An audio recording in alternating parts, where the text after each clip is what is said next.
right, guys, it seems like there's some holes when it comes to parallel and perpendicular lines. And so I wanted to go back and kind of retouch on this before your test. So parallel lines, the slopes have to be the exact same, okay? Like there can't be any change. The y-intercept though has to be different. Otherwise it's just the same line. So, you know, parallel, remember we're talking about two lines that would never ever cross. This is what it looks like. So if you have their equations, your slope has to be exactly the same. The y-intercept has to be different, okay? That is what will make two lines parallel, okay? Perpendicular lines, the slopes have to be opposite signs and they have to be reciprocals, okay? The y-intercept really doesn't matter. So the key is this slope, you know, it's got to have a positive negative slip, and then the fraction has to slip around. So like, let's say if it was positive, I don't know, A over B, something over something else, then the new one would have to be a negative and a B over A, okay? So not equals. It would have to change into that. That doesn't look like an arrow, but it's supposed to be an arrow, okay? So that's what's happening with the slopes. The y-intercept, I mean, honestly, who cares? The y-intercept does not matter. So if you're gonna compare two lines, or if you're even trying to write two lines, you have to know about the slopes. The key is really the slopes, guys. The y-intercepts, in one situation, they don't matter at all. In the other situation, they just have to be different. So they're not that important, but you have to know the slope. So based off whatever information they give you, you kind of have three options. One is to use that y equals mx plus b version, okay? There are slope-intercept form. So whatever equation they give you, that's where we get into, you know, my favorite rap section where he says, get y isolated. That's wise and fun. You'll be able to see how I rise and run. That's how you're going to find the slope, is to get y isolated. Let's say you don't even have an equation, okay?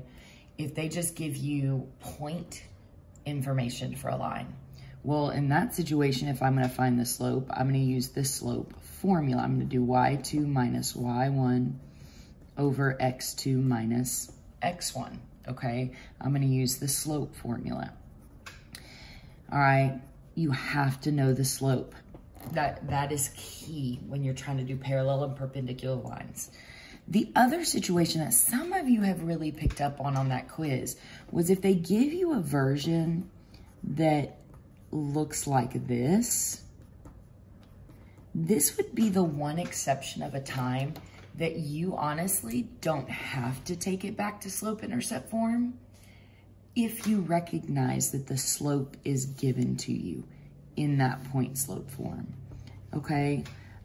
It doesn't happen a lot, but if you recognize that, it'll save you a lot of work. And so some of y'all were able to look at that quiz question. I don't know if y'all remember which one I'm talking about.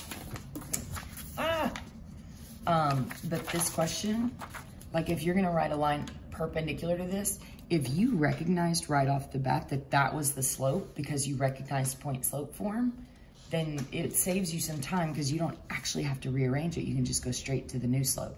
On 6, you would have to rearrange that because the slope is really hard to find.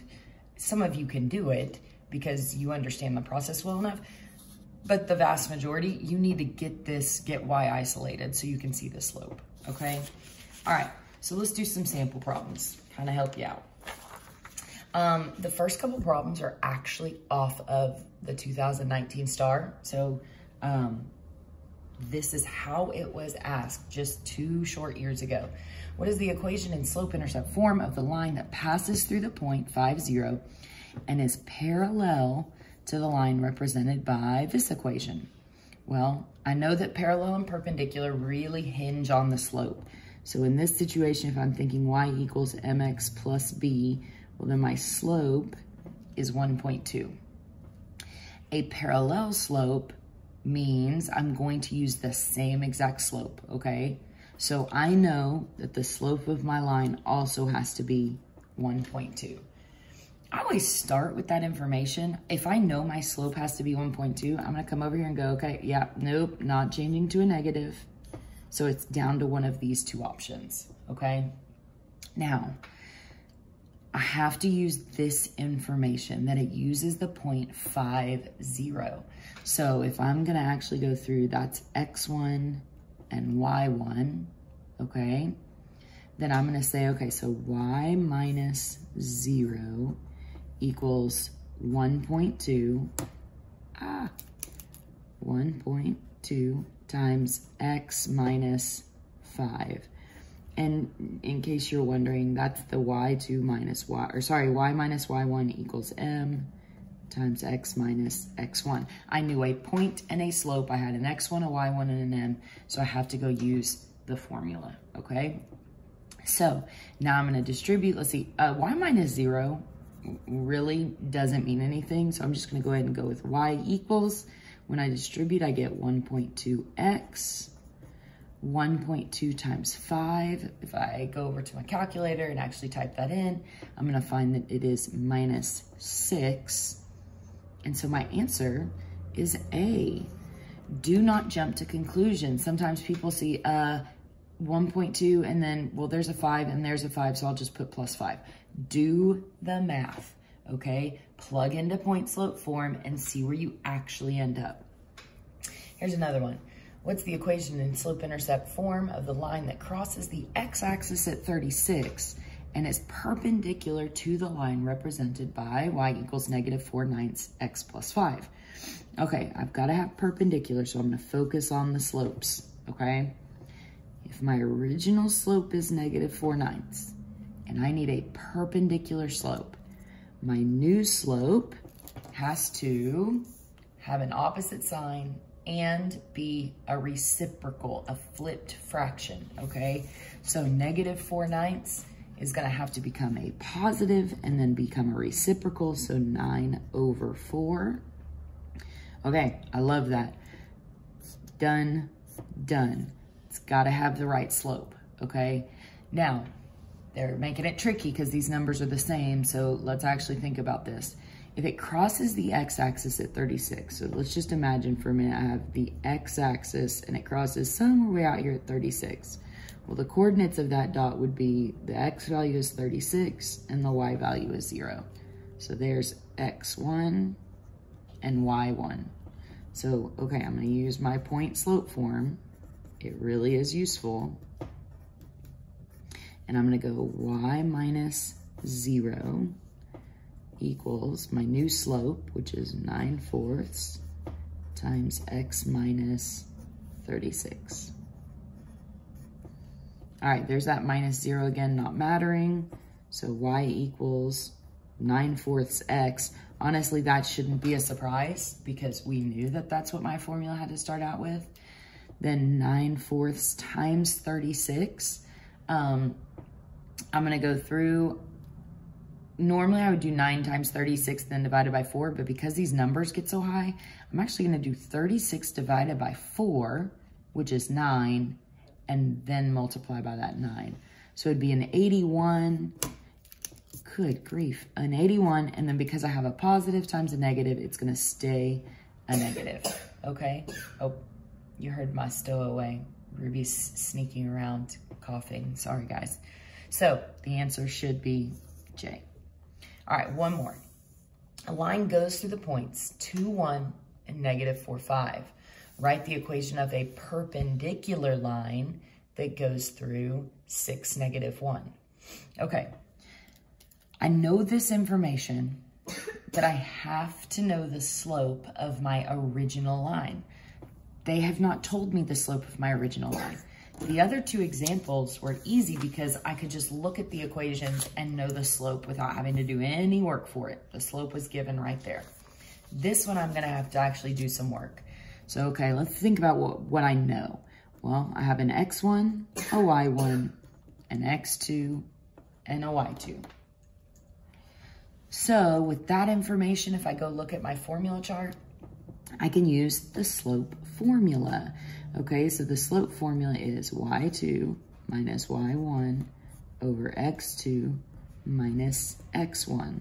So y2 is 5 minus y1, which is 1, over x2, which is negative 4, minus x1, which is 2. Okay, simple math, but so many of y'all are messing this stuff up. 5 minus 1 would be positive 4. Negative 4 minus 2. If you need to, go to a number line. Start at negative 4. So if I'm like, okay, here, I'll actually draw one. Start at negative 4, and then minus 2 would mean I'm going back 2 more spots. So that will take me back to negative 6. Y'all, I promise she doesn't have COVID. She just has a cough that you keep hearing. 4 over negative 6 simplifies down to negative 2/3, or I mean, some of y'all want to see it goes to 2 over negative 3, but that negative can just come straight out to negative 2/3. Okay, so that is the original slope, okay? If I need a perpendicular slope, I've got to change the sign and I have to reciprocal the fraction. So my new slope is going to become positive 3 over 2. So if you had answer choices and that was there was only one that had that slope, you could be done right now, hypothetically, okay? Is you could know like, okay, I flipped the sign, I flipped the fraction, we're good to go. But I do probably need to use this other information. So, okay, if I label what they've given me, I use that stuff, that's old. This is a new point, so I'm gonna label this as x1 and y1. Okay, I have x1, y1, and m. That puts me using y minus y1 equals m times x minus x1. So I'm gonna go y minus y1 is negative 1, so plus 1, some of y'all are already thinking it, equals my new slope, which is 3 over 2, and then x minus x1, which is 6. And then from there, I'm just gonna rearrange this thing. I'm just gonna get into slope-intercept form. So y plus 1, I'm gonna leave the same. That would become 3/2 x minus, let's see, 3 times 6 is 18, divided by 2 would be 9. And then subtract that 1 to move it over. And I get y equals, I'm running out of page. Y equals 3/2 x, negative 9 minus 1 more. If I'm at negative 9, I go down 1 more spot. That would take me to negative 10, okay? These problems are awesome because they really do take everything you know about lines. The slope, the converting the slope into something to be parallel or perpendicular, the point slope form, the slope intercept form. It takes all of that information and packs it into one problem, which is part of why you guys are struggling with it. It's a lot, I get it. You just have to be organized and think about what you know and how to use that information. So I hope this helps. I hope you do well. You know, if there's issues, email me and I'll try and help you out.